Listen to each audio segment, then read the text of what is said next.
Almost there, Raf. Just hold on.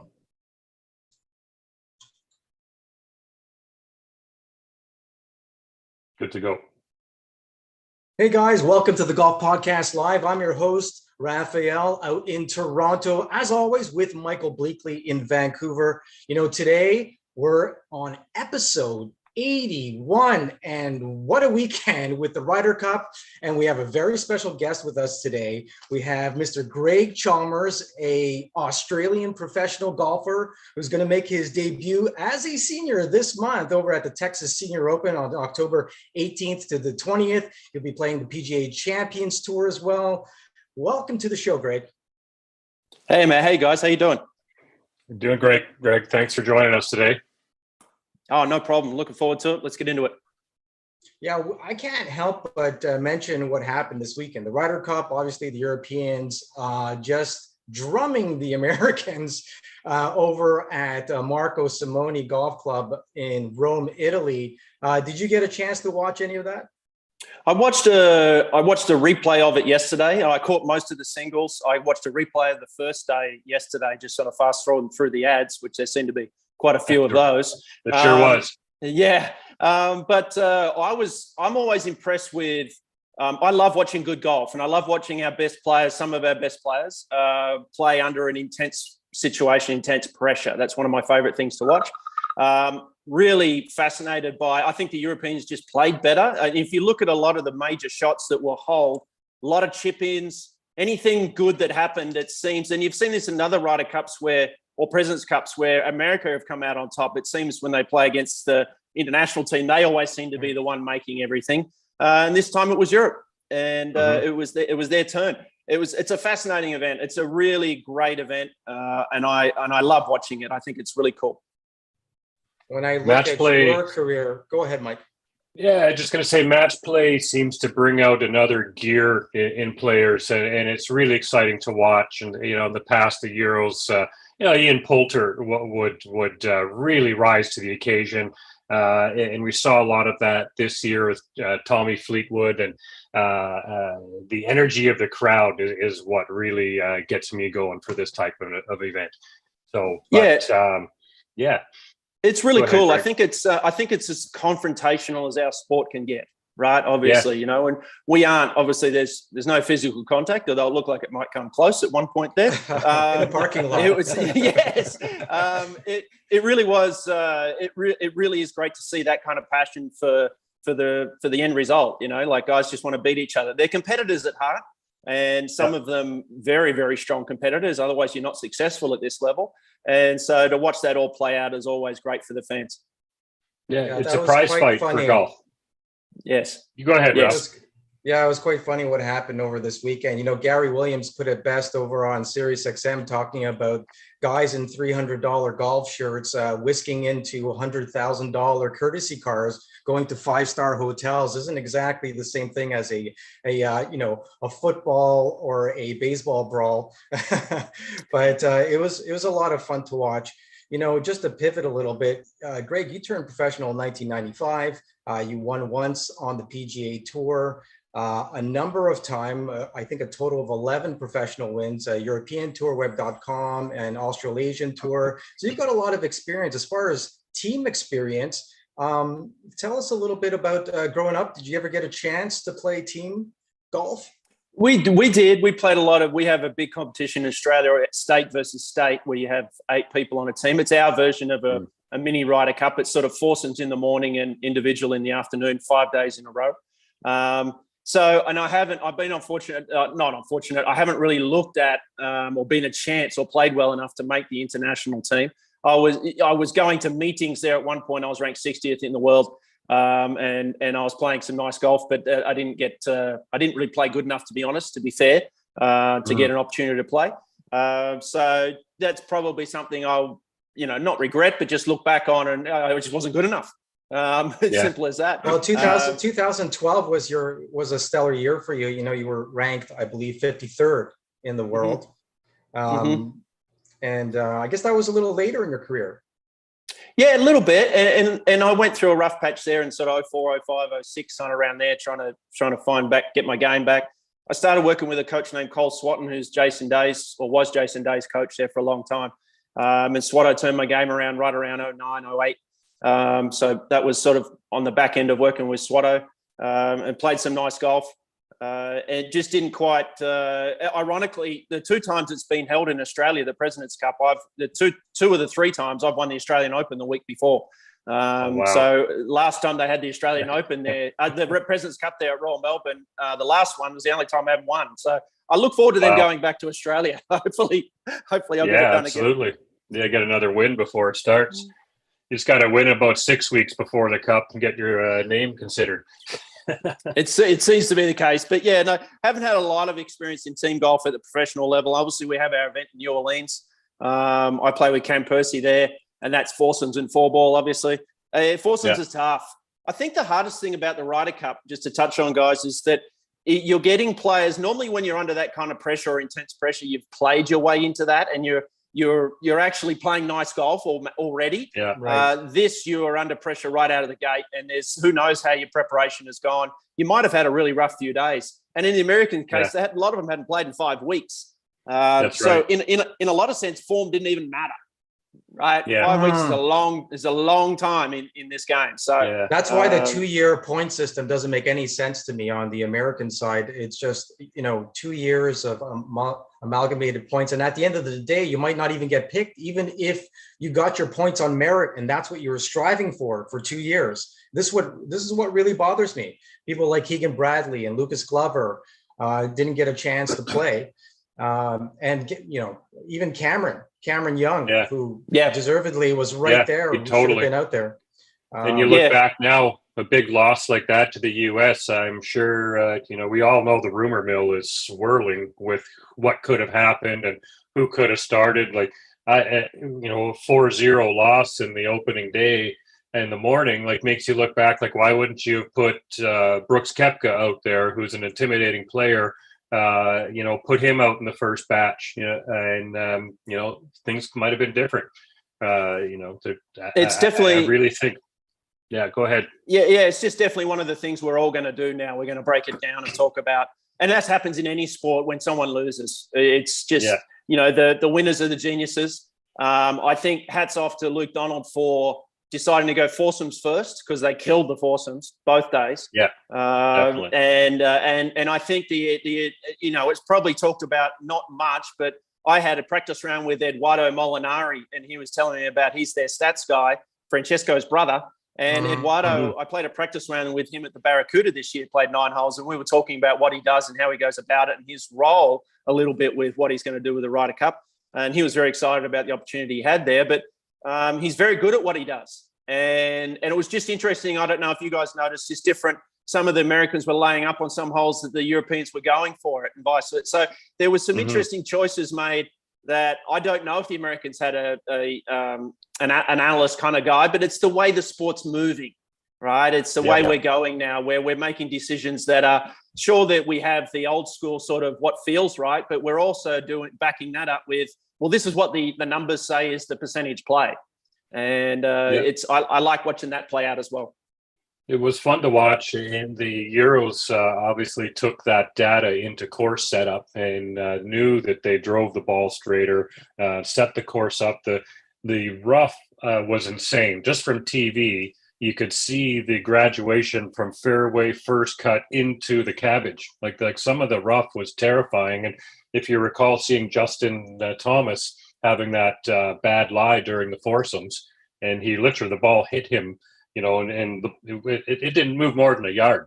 And then Spieth had to jump in and hit it again. So that was fun to watch, right? This is just like, this is what amateurs deal with all the time. So it's fun to see, the pros jump in and really, the course was a serious challenge. And what a great course for match play, by the way, too. I really enjoyed it. I thought the drivable holes were really interesting. I think at the times they came in the matches. And you're right, the graduated rough is obviously that's twice now with Le Golf National and down in Paris, and then this one where they've got the number on how to set it up. And in future, maybe the American choices, the captain's choices, they've got 6 of them. maybe they will err more towards someone like a Lucas Glover, who is notoriously a wonderful ball striker and hits it very straight. Because you saw with the Europeans, the Victor Hovlands and the John Rahms and Rory, maybe not as much, but those two other guys, like they drove it down a road. Like they drive the ball beautifully, and so does Tyrrell Hatton. And so the key players do strike the ball tee to green beautifully, and they played into that with a course setup. And good luck to them. Well done. Yeah, and the Americans left some thoroughbreds in the stable. I agree with you, Raf. Keegan Bradley, he's a fighter. You throw him into match play, and he's got that extra gear. So there's a lot to consider for next time, and I love it. We're already hearing potentially Tiger and Sergio Garcia matched up as captains for Bethpage Black, which that's going to translate into an exciting tournament as well.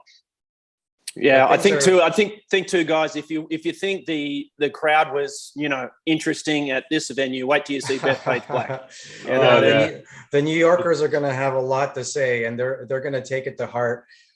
Certainly, I'd love to pivot and talk about your transition from Perth to Dallas. We know there's a long tradition of Australian golfers moving to the U.S. and making it their home, from Greg Norman to Stuart Appleby, Adam Scott, Jason Day, Robert Allenby, Jeff Ogilvy, Mark Leishman. It's really fascinating. I don't know what's in the water in Australia, but you guys are, some really great golfers coming out of there. Obviously, the level of play in the U.S. and the amount of tournaments there are here was probably the major reason the transition happened. But tell me about the transition and now the motivation to continue playing professional golf into your 50s. Yeah, so I think as a young Australian growing up, there's no money to play for in Australia if you want to do it long term. I mean, it's obviously a small tour and market. So you learn very quickly that if you want to play golf, you've got to play your trade elsewhere. And the major tours of the world when I was starting out in a stepping order were Asia, Japan, Europe, and America. And everyone always wants to get to America. And I actually went the path of Asia first, Europe second for 3 years. 2 on the main and 1 on the one in the middle, the Challenge Tour. And then I was in a really nice spot. I was actually qualified for the final stage of Q School over here in the States in 1998. Mike Weir actually won the Q School that year. And I finished third and got my card. But if I'd failed, I had my card in Europe. I could go back and play back there. So it was a really nice position to be in. Been lucky to and when you move to America, you can move anywhere. So it's a big country, and you kind of usually follow other people. I followed a guy named Phil Tatarangi, who was a New Zealand golfer, and he was on the tour at the time, a good mate of mine, and he lived in Dallas. And now Rod Pampling lives here, John Sendon lives here. We all kind of have float. Stephen Bowditch, there's a bunch of Aussies that have moved here, as well as the ones in Florida you speak of. So yeah, it's been a cool transition, and now it's sort of around 40. I'm 49. I'm 50 here in 10 days, and I'm 40. Around 46, 45. I sort of took a look at what I was thinking about my game. I was kind of just battling along. I wasn't doing that well. I was injured in my back and had a bit of arthritis and things like that. And I started to go on a bit of a journey of getting in better shape, and found out I picked up some distance. I've been doing some speed training for the last sort of 4 years and some strength training 3 days a week. And I'm really enjoying that. I'm actually hitting the longest I've ever hit it in my life, believe it or not. So now I'm 50, going into I've got to go to Q School here in December. The ways to get on the Champions Tour are either through Q School or all-time money list are the easiest ones, outside of being a superstar, which I'm not. So there's always a sponsor's exemption, right? Correct. Yeah. So you can write for a sponsor's exemption each week, or Monday qualify every week, most weeks. So I got Q School in December. There's about 78 guys for, I think, 4 or 5 spots. So we'll see how that goes. That gets you into the final day of Q School, right? And for the qualifiers, you're able to go to Monday qualifiers. You don't have to do any pre-qualifiers to get into final stage of qualifying, and on Mondays as well. You don't need to go to any pre-qualifiers. I think everyone at final stage is allowed to go straight to any Monday qualifier they want. I'm good on that part. And then the top 5 guys are fully exempt on the tour, so they get to play all season. It's very challenging. It's one of the tougher Q schools to have to go to. Normally there'd be more spots, but it very much looks after the people that move the needle, which are the named players and the guys with a lot of history of playing great golf. So and fair enough to that. I'll see how we go at qualifying. Great. And it's got to be a bit of an advantage because you've been able to play tournaments this year already. So you're not coming out, dry. So you got some tournament experience under your belt. Yeah. You feel that'll bode well for you. Yeah, I looked at what most of the guys who have been in my sort of status have sort of been successful, like you talk about the Stephen Alkers of the world and things like that. And one of the keys that keeps popping out is stay competitive, keep playing as much as you can. And so I've played about a dozen times last year, and I'm on track for a little more than that, or maybe that this year. I'm going to head down to Australia here soon and play our PGA and maybe another event down there, and get back about a week before Q School starts. But yeah, you need to keep playing. It's very hard. Just because you turn 50, it doesn't mean you're going to play good. Good golf is good golf. So that's one of my goals, is to keep healthy and keep playing, because that competitive side of things and all the little, I've noticed over time, if you don't keep doing this game, you lose some skills. You lose the ability to read things I took for granted. Were reading green, so you used to be very good at that, and not doing much of that has made it tougher. So once you get back to playing more, that gets a lot easier. And just your short game touch and things like that, things that you have to stay on top of. I hear what you're saying. I'm 49 as well, going on 50. You might see us in some final qualifying. Mike and I are doing pre-qualifying if we could get it through any of those. However, we spoke to Len Matisse, Omar Uresti, Rob Labritz, who was on the second year, John Cook, and they say the same thing. One of the things that kind of falls away from you is your short game, and I'm finding that as well. I need to practice twice as much than I used to stay sharp. And there's just too many demons in the head. I don't know what's going on, but it just seems that the practice needs to come into play, and I think that's more important than anything else. 150 yards in is really where you need to zone your game in, especially for the Champions Tour. The courses are shorter.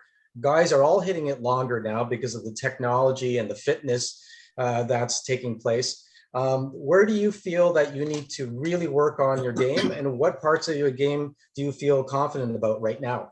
I'm actually I'm okay with driving. I've never been the straightest driver, but I'm perennially somewhere around 60% fairways, and as long as I don't have big misses out of bounds, I'm sort of okay there with that concept. Iron play has to improve. And I'd actually just tried different shafts in my irons for the first time in an event at the Napa Valley event there a few weeks ago. And for the first time ever, I didn't drive it well enough to get many opportunities, believe it or not. I was hitting a lot out of the rough. But par threes, I think I played them under par, the 8 par threes for the first time in years. So and that was through hitting really solid. And I don't need to be awesome with my irons. I just need to hit them in the middle of the green. Particularly from a 9-8 iron up, because my putting and usually chipping is usually pretty good. And if I get opportunities, I'll do okay. So really it's iron play. And then my short game, I can pick it up and get really well. I just need, I need good facilities to practice at. And I've just joined a club here in town that has an old par 3 hole that they've converted into their chipping and wedge area. And so I've been wearing that out. Right. And so that I'm hoping will pay off when I get on the road, because it's very difficult to get to an event and go in and find your game. You need to have some love put into it prior to that. And the facilities is a big thing, depending on your club. If you don't have the adequate short game area or the ability to practice all facets of your game, that really translates poorly into tournament play. It's challenging. It really is challenging. It's I don't know, and there's no real shortcut. The only thing I could say, in some cases, if you have bad facilities or not good enough, you'd be better off going by yourself or with a friend and just going out on the golf course and play 9 holes, but have chipping comps and things like that. You'd be better off doing that than trying to manufacture some way of, just continually trying to fix your game on bad, average facilities. So it is important. And, obviously I'm talking about doing it for a living. So it is very important if you really want to, get ready to play professionally. A great support system is important. to have while you're trying to get out there and play. Tell us a little bit about maybe some of the people that are helping you out, or are there any sponsors in play? Is that a difficult journey for somebody who's a little older now and trying to get some support in that way, or has it been a fairly decent journey? Yeah, I've been fortunate in my career financially. I've had support financially in terms of sponsorship, whether it be through Titleist, or I was with Nike Golf for a long time. But now I'm back with Titleist again, and they've been very generous and kind to me as always. What I've been lucky enough to always be able to make enough money to afford my own sort of travel and expenses and things like that. And now I'm still in that situation. PGA Tour retirement has kicked in, and that's always lovely. They have a great retirement program for us. I think the bigger thing for me isn't those things, the financial side of it. It's the people around me. My coach is a guy named John Sinclair. John's a very smart man here in Fort Worth. I've been working with him for off and on about 10 years. Not off and on. What I mean is I check in with him because I'm 49, 50. I don't have time to rebuild the arc. There's a lot of things. It's just making sure he knows my tendencies, and we just make sure I stay on track. I'm a very setup dependent player. As long as my setup's in a good spot, I tend to move pretty nicely. So that's part of it. I work with a sports psych named Neil Smith. I'm also in a bit of a quest to keep learning new things about myself and my swing. So I do things. I went and saw Dr. Scott Lynn. He's actually Canadian out there. He's a force plate expert. So I went and saw him and learned a little more about ground forces. And that was about a year ago. I started doing that, year and a half. And so I've seen him twice now. He's a very smart man. And that has helped me with my iron play a little bit too, because I've learned how to move better and create forces better in my lower half, and how that affects the strike. And so that's been a fascinating journey. And then, I've got a trainer as well. So I go and see him, a guy named Jarrett Phillips here. It's called Progressive Movement Training. And they're brilliant, keeping me healthy. And I'm just trying to extend that window too, guys, beyond 50, because it's a diminishing and depreciating asset after you're 50, even before that, in fact. And so if I can maintain this strength and this speed for, 5 to 7 years, then I can still compete with guys who are coming out who are fit and healthy. So that's kind of what I'm thinking about. So sort of a long-winded answer, but that's kind of where I'm at. Well, Bernhard DeLonger is doing pretty well for himself. He's out there playing at his age. I don't know if I'm that very good, inspiring. Yeah, it is. And look, I think that the biggest thing about someone like Bernhard is just the willingness to work, and clearly loves the journey and loves the game and loves just doing the work. And I'm sure there's a time for a lot of players where that is not the case. They've kind of done it and they want to get out of. They just want to play and be happy. But I'm in a position right now where I'm very motivated and keen to do that kind of work to get as much out of myself as I can. It's well worth it. You look at Steve Stricker and some of these players, they're pulling in $3-4 million in a season on the Champions Tour, which is a significant amount of money, especially compared to what the purses used to be. And, we predict as Tiger gets closer to 50, those purses are going to increase. So your 5 to 7 year gap you're talking about is going to encompass Tiger getting there. So there's going to be a lot of money to play for going forward. So, and the popularity of golf fitness and TPI and speed training and all of that is huge, because a lot of players are adopting it as you are now. But my question would be is, how has that helped your back injury, and how healthy is the back now? Do you feel good to be able to put the reps in on tour as you go forward? Yeah, obviously I've got to be a lot smarter about how much I practice. I used to do quantity, and now I try and do quality. So it's shorter, sharper sessions. I can't, I used to be able to putt for 2 or 3 hours or a couple of hours and be fine the next day. Well, now I'm probably going to struggle, So lots of short sessions and lots more moving around between different aspects of the game. I can't just stay in one spot for extended periods of time. I'll say this. I discovered my trainer put me onto a program. It's joint strength and mobility and range, and it's called functional range conditioning. And it's been a phenomenal program for me. It's measurable in range strength. And a lot of people think of mobility and flexibility as the same thing. This is actually joint mobility. So getting the joints to move better. and be stronger at the end of their range. So you gain the range and then have access to it.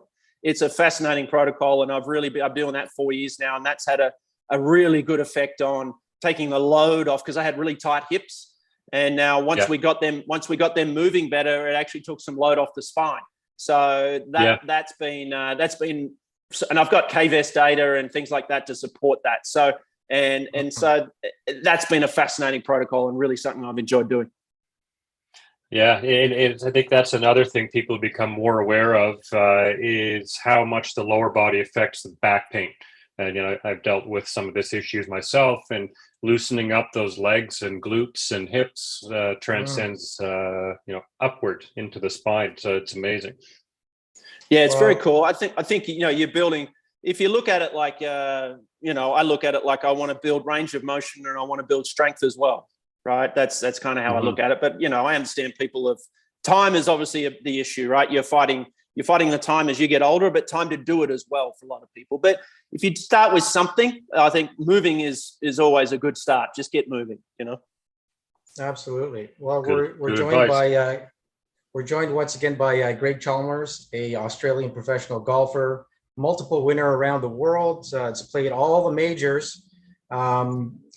You're part of something that's really important. I want to mention yourself and Nicole started an organization to help families called MaximumChances.org. Is that still something that you're part of and still continuing? Yeah, so thanks for giving me a chance to talk about it a little bit. We started a charity. It's named after my son, Max.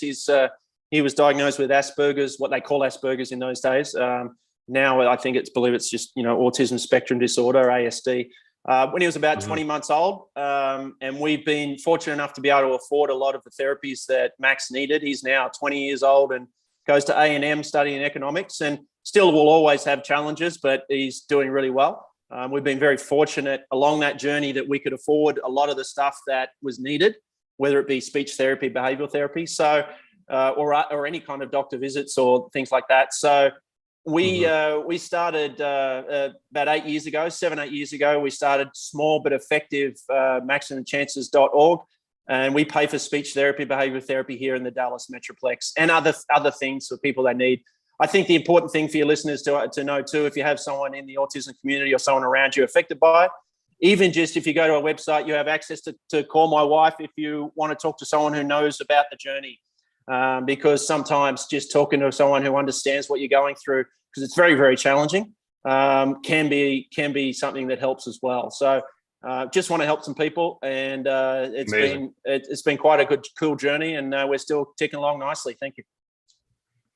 We'll put the link to your website in the description, on all the podcast channels and YouTube, if that's any help. So absolutely, very kind. Thank you. Appreciate it. Thank you. If you don't mind, after, just send us a reply to our email with any of that information that'll help us detail a little better. That would be great, Greg. Yeah. Yep. No problem. We'll do it. Yeah. Well, before we wrap up, go ahead, Mike. Hang on, Raf. The Masters 2001, you made the cut, and I just read comments that you. Oh, hang on. Knocked a guy out. I missed the cut. You missed the cut. Okay, yeah, you missed the cut. Yeah, you missed the cut. I know. I noticed that. But your first tee shot, you're quoting here. You knocked a guy out, and your second shot, you hit a guy in the shoulder. Can give us a little detail about, for one, the experience of getting there and being on the grounds, and the nerves and just what that was like. Yeah, it's such an amazing place, and obviously the first time you go there, it's usually the culmination of something you've imagined for a number of years as a golfer. And so, and even for some people, not even to play, just as a fan, just to get in the gates can be just amazing. So anyway, I had finished fourth in the PGA 2000 that gets you in that field for 2001. The PGA that Bob May lost to Tiger in a playoff. So the first day, they put all first timers with a past champion. I believe I was playing with I think it was Larry Myers and Chris DeMarco. And I had made a promise to myself that I was going to soak up. I didn't know when I was going to go back. And as it turns out, I've never been back as a player. So I wanted to soak up every opportunity to just do whatever rookies can do. There's a function you can go to with all the members on Wednesday night. Went to that, a cocktail party. And then I was warming up. My tee time was probably about 8:30 Thursday, I think. And I was about 7:30, and I had Byron Nelson and Sam Snead teeing off the opening tee shots. And I wanted to go down and watch that. And I was actually feeling all right, to be honest. I'm fairly self-aware, and I was like, I feel pretty good. I'm surprised. I thought I'd be more nervous. Anyway, I watched Byron and Sam hit off, and I'm like, and then the nerves just kicked in straight away because I realized, just the energy of the place changed, and it's a big deal. So anyway, we come to my tee shot. I hit it out of the heel, and I used to allow people down the ropes on the left-hand side. I hit it it was the old tee. It was about a driver, wedge or 9-iron first hole. Anyway, I hit it out of the heel right down the rope line. I hit a guy above his eye. Knocked him out cold. And so I walked down there, and then the ball went through the trees, pines on the left, and went out in the ninth fairway. And so I promptly signed a glove for him. Not that would help. Thinking I've just about killed someone, and they probably waited 20 years for tickets. And then I hit it through the trees, through the pines. I managed to get it through the pines out the right side of the fairway and hit a guy in the shoulder. So I was 2 for 2, my opening 2 tee shots. So I did call the first gentleman. I called him later that night, and because the tournament are great, and so I called him, check on him. And ironically, the tournament said, "Look, because I said, hey mate, are you okay? Can I get you anything?" I figured I could sign some stuff and send it to him. He said, and he asked for more tickets, right? And the tournament already said, no, we actually have tickets given to him. He's sorted. And I'm like, well, he's fairly lucid now. He's asked me for more tickets. So anyway, we're good. That's great. It's a nervous experience. Thanks for sharing that story. And thanks for doing that, Mike, because all the players that come on always share a funny or an embarrassing story. And so we've had people like Billy Mayfair, Richard Zoko, Len Matisse share these types of stories. Even Len getting hit by Bryson DeChambeau.